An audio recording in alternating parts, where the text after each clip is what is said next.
The air in the old house didn't just feel stale, it felt heavy, like it was holding its breath.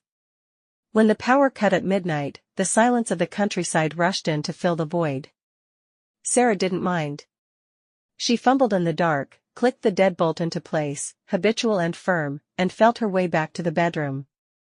She left the bedroom door ajar, welcoming the faint, silver moonlight stretching across the floor. An hour later, the floorboards in the hallway groaned.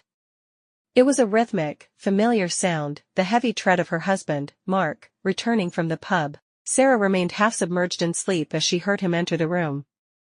The mattress sighed under a new weight.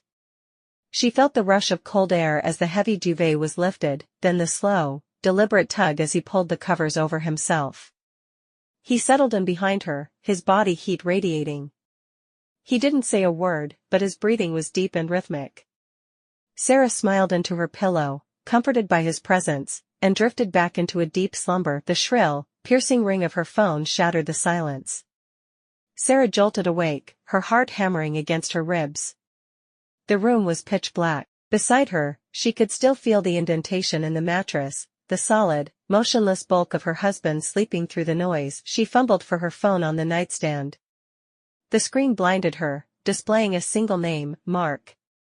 Confused and groggy, she swiped to answer. Mark? Sarah? Hey, Sarah. Mark's voice was frantic, competing with the sound of wind and a distant car engine. The power must be out across the whole block. I've been knocking for 10 minutes. The door is bolted from the inside, you have to come down and let me in.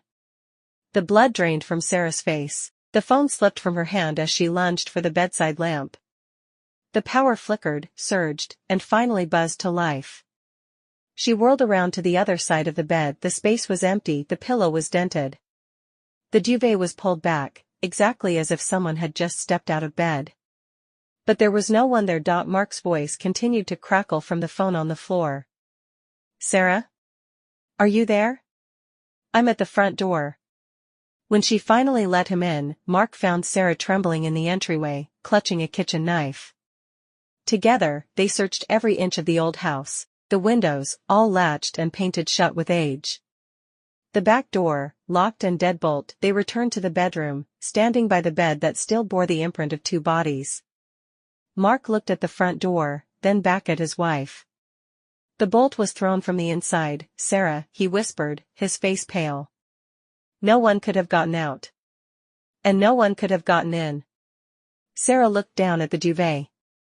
During the search, she hadn't noticed it, but in the harsh light of the ceiling fan, she saw it clearly now. On her husband's side of the bed lay a small, and a single, long strand of gray hair that definitely didn't belong to her husband.